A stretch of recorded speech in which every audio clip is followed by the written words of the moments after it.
Chhattisgarh news update में स्वागत है दोस्तों। तो इस समय की बड़ी खबर सामने आई है। कैरेक्टर पर शक था, पत्नी की कुल्हाड़ी मारकर हत्या। विवाद हुआ तो पति ने सिर पर किए कई वार, पुलिस से बोला मैंने बीवी को मार दिया। छत्तीसगढ़ के बिलासपुर जिले में एक युवक ने अपनी पत्नी की बेरहमी से हत्या कर दी।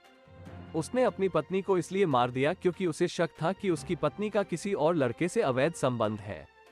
इसी वजह से दोनों के बीच एक बार फिर विवाद हुआ।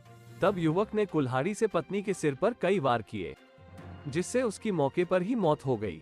मामला तखतपुर थाना क्षेत्र का है। जानकारी के मुताबिक बीजा निवासी जगेंद्र साहू 38 वर्ष अपनी पत्नी निशा साहू 32 वर्ष और 3 बेटियों के साथ 1.5 महीने पहले ही गांव लौटा है। इसके पहले वो बिलासपुर के सकरी इलाके में रह रहा था। जगेंद्र घर का खर्चा चलाने के लिए बढ़ई का काम करता था। बताया गया कि जगेंद्र को अपनी पत्नी पर शक था।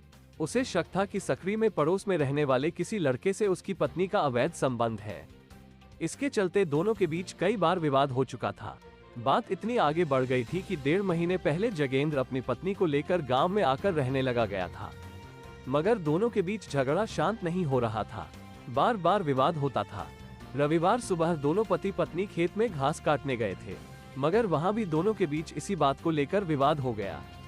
इतने में विवाद इतना बड़ा कि आरोपी ने पास रखा कुल्हाड़ी उठाया और पत्नी के सिर पर कई वार किए, जिससे उसकी मौके पर ही मौत हो गई। वारदात के बाद आरोपी थाने गया और बोला कि साहब मैंने अपनी पत्नी को मार दिया है। ये जानने के बाद पुलिस की टीम मौके पर गई और शव को बरामद कर पोस्टमार्टम के लिए भेजा गया। वहीं आरोपी को गिरफ्तार कर लिया गया है। आरोपी ने ही पूरे घटनाक्रम के बारे में पुलिस को जानकारी दी है। फिलहाल आरोपी के खिलाफ कार्रवाई जारी है।